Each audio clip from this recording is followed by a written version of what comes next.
This update represents a comprehensive collection of progress initiatives that span across 4 to 5 administrations, if not more. Major projects are often completed in phases, resulting in various components being completed under multiple leaderships.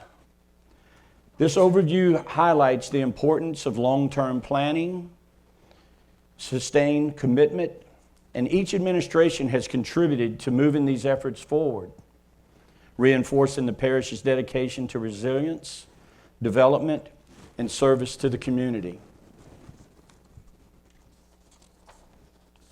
On the coastal is what protects our parish. That's the first line of defense. Without coastal and without the levees, we don't have a parish. Like I've said many times in the past in other venues outside of Plaquemines, whenever you see or hear Plaquemines in a room talking about coastal restoration, you Jefferson Parish, Orleans Parish, even St. Bernard Parish really need to pay attention. Because if they don't support our coastal restoration efforts, they'll see what we see when we step over the back levees. You see the Gulf of Mexico.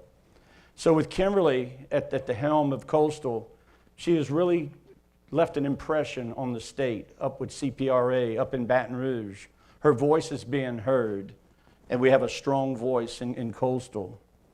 Plaquemines Parish relies on a robust coastal restoration and levee protection to safeguard our unique community. Through multiple lines of defense, numerous projects have been implemented to enhance flood protection. The Corps has spent about $3.8 billion on levees, flood walls, pump stations, and other structures. $1.8 billion in dedicated funds through federal and state delegates. The Breton Land Bridge, the Grand Bayou Ridge and Marsh Restoration, Big Marsh Wetland Restoration, and the Belle Chase to Venice levee system, the NOV 8A. The administration, along with the council, we have created a levee department. And this is something that hasn't happened in probably 8 to 10 years.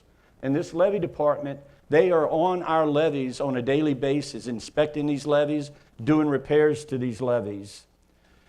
When we got into office, we had like a 3 or 4 inch ring binder with deficiencies on our levees. We're down to probably a 1/2 inch binder. But we're repairing these levees and we're inspecting these levees on a daily basis. Our public service, which is led by Jeff DeMarco, probably one of the toughest positions there is, because Jeff has to deal with water. And our water infrastructure is something that we talk about on a daily basis. But along with the water, he also has the permitting office. And right now what we're doing is we're developing a land use and a rezoning study to create an AMC, which is the Advanced Manufacturing Corridor, which is a corridor that goes from Laura Seat down to the Diamond Jump. That is going to be the future and major corridor for Plaquemines Parish, along with, in the future as well, the Peters Road bypass and bridge. Like I said earlier, some of these projects span multiple administrations. Right now, the Belle Chase Water Treatment Plant is being completed. It started in 2022, and it will be complete here somewhere at the end of this month in 2025. And what we're doing with this facility is we're moving it from a 6 million gallon a day facility to a 9 million. But we're not stopping there. We are looking for funding to take that from a 9 million to a 15 million. The goal with this facility is to push water from Belle Chase down to Port Sulphur, down to Empire, all the way to Boothville, Venice. And just last week we were in D.C.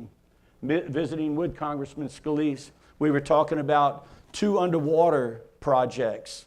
A 24-inch line that would the first one would be at the Port Sulphur facility, and it would feed water to East Point Lahash. And then that's 14 million. And then there's another line up here in the Belle Chase area to go under the river. That's a $14 million project as well.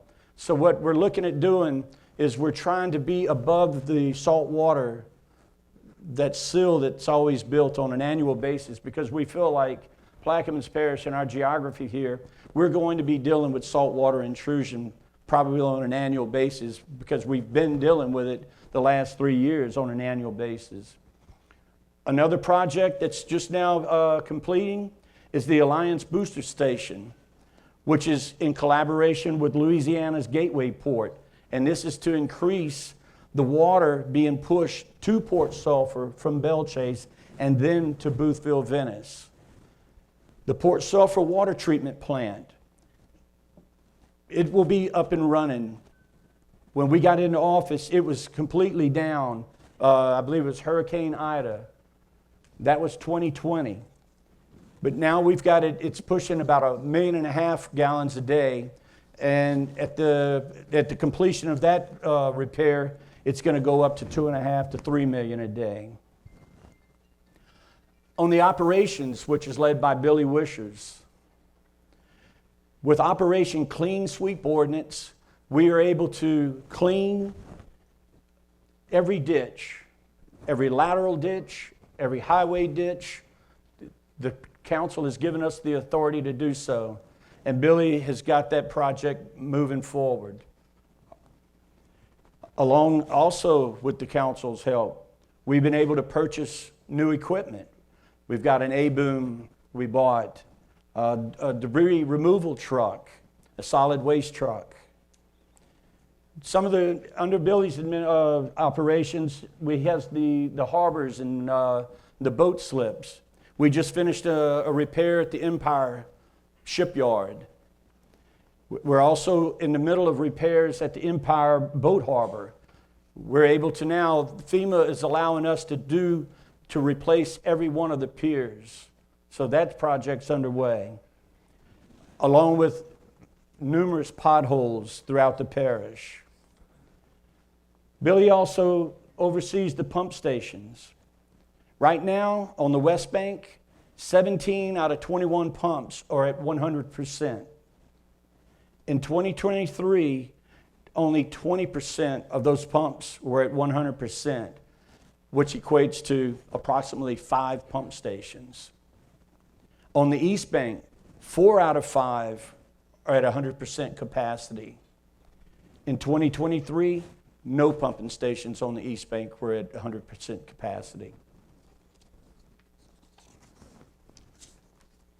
Under the direction of the administration, Ms. Crystal Taylor, our sales tax revenues were about $50 million in 2024. Last year at this level, and that was due to the LNG plant and the bridge construction, and in 2025, we're preparing for revenue decline. So along with the council, we have created, and they've created, a $25 million surplus fund, and also have put monies into an emergency fund. I believe it's somewhere in the neighborhood of $16 million. And again, like I said a few minutes ago, that was $3 million that they appropriated for us to buy new vehicles and equipment for most departments. And this is from years of financial constraints. Sales tax revenues budgets, we're keeping them at a $15 million to avoid any kind of future cut revenues. So we're basing our budget on low dollars and hope that the revenues will be up.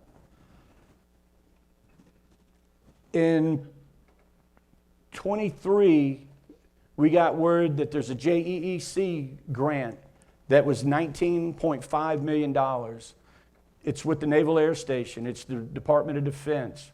It's a project to have a distribution center at the Medal of Honor Park. But not only are they building the distribution center, but they're completing the park itself, the monument. So that will be completed here in about 2 years. Along with this grant is the project that you see off of Woodland Highway, the basin at the pump station. That pump station was never be able to use at full capacity because the pump would cavitate. There was not enough water in that basin for the pumps to work properly. And we will continue with this administration to find funding for our EMS. Our Economic Development Department, ran by Ms. Kelly DeMarco. Like we said earlier, we're creating a site development master plan that's at Advanced Manufacturing Corridor. And here are the tools that we're given to do this with. The levy certification on the new levies on the back. This is working with Kimberly Buck on this. We just sent a letter to the governor, I think about 2 weeks ago, in trying to get these levees certified, get the FEMA maps changed, get this area from a V zone to get it out of the floodplain. And the governor has already reached back to us. So the governor's hearing us. They're listening to Plaquemines Parish. So now Kimberly's working on getting those levees certified. Along with Sack Smith's group, we're looking at remapping and rezoning those areas. Site certification. We've identified properties throughout the parish, both East Bank, West Bank. These are sites that LED, the Louisiana Economic Development Board, look for sites that are ready to go with 180-day put the shovel in the ground. We've created a TIF along with Senator Connick, the tax increment financing. This is a tool that in these areas you can take in the sales tax revenues, you take a percentage of the sales tax revenues that the parish would get along with what the state would get, and you bring those revenues back into the parish, and it's used in those corridors. So we've got a corridor that we're creating from the Laura Seat to the Diamond Jump. That's one TIF. There's another TIF that is on the west bank, the Harvey Canal, Engineers Road. From there, across what would be the Peters Bypass Bridge and Road Extension. That would be a TIF. So, and these monies are used for infrastructure. It's anything from the ground down. It's not for anything above the ground. Greenfields inventory, we're identifying those. These are areas like the yeast plant. We know that there's issues with the yeast plant, asbestos, lead paints.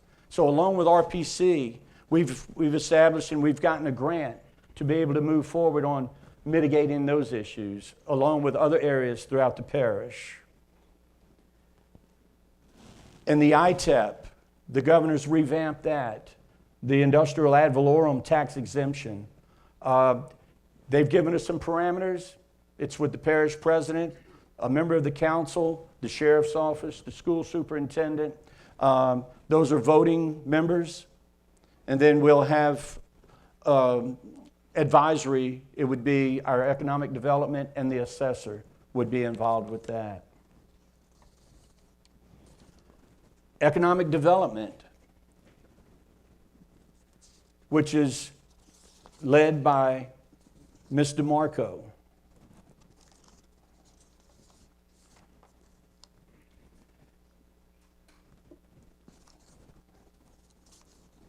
Kind of went back and forth here. We have created a business retention and expansion program.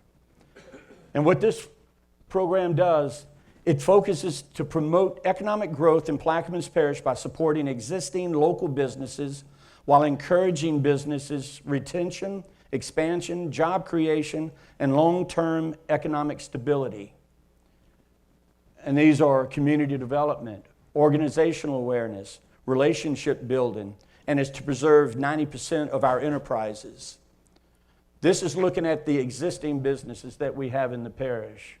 Right before we got into office, we lost a major facility, Phillips 66. And what we're trying to do is we're trying to avoid anything like that. Currently, we have 11 economic drivers in our parish, which are businesses that create community wealth. Every business is important, but in communities, you need these economic drivers.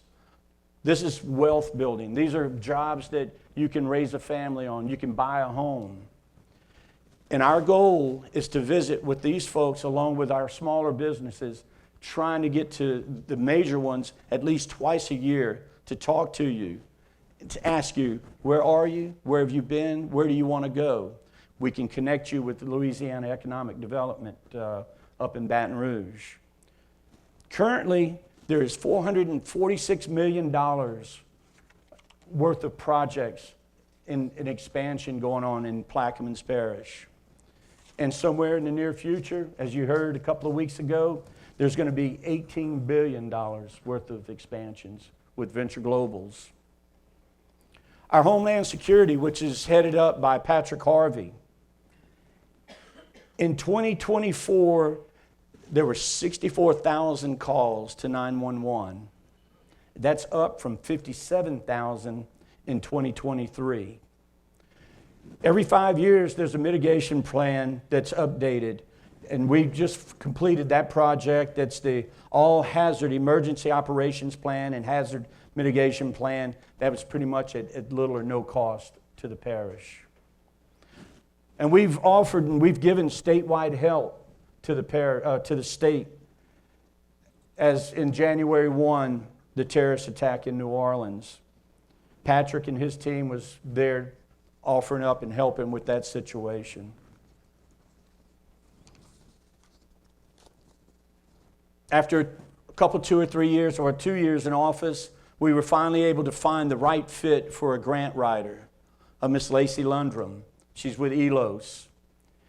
So we put her on board. We brought her in on December of 2024.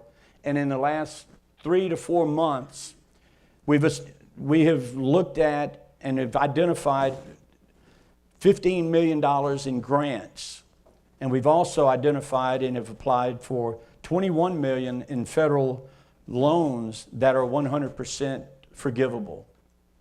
We are, along with the council, very aggressive. The $21 million, all water. Because we know where we are, and we know that water is a lifeline. Also, the council established a fund. They put $1.5 million in a fund for matching funds on these grants, so that any given time, if these grants come through, we've got the matching monies for that. Our arts, parks, and recreation, which leads to a quality of life. This department is ran by Miss Ashley Morrison. One of my focuses when running for this office was creating a true recreation department, a charter director. Along with the council, the vote was there. It went to a vote of the people, and thank you for supporting that. And we did this without having to raise any kind of taxes or raise any kind of different monies. Didn't ask for anything else. Since establishing and hiring Ashley, the department's communication and focus has enhanced tremendously. Several new initiatives have been created. Pickleball, Safe Sitter, Home Alone programs, Walking Club, and community collaborations. We've updated the Ironton Park, and we've reopened the Davant swimming pool that was closed since 2022.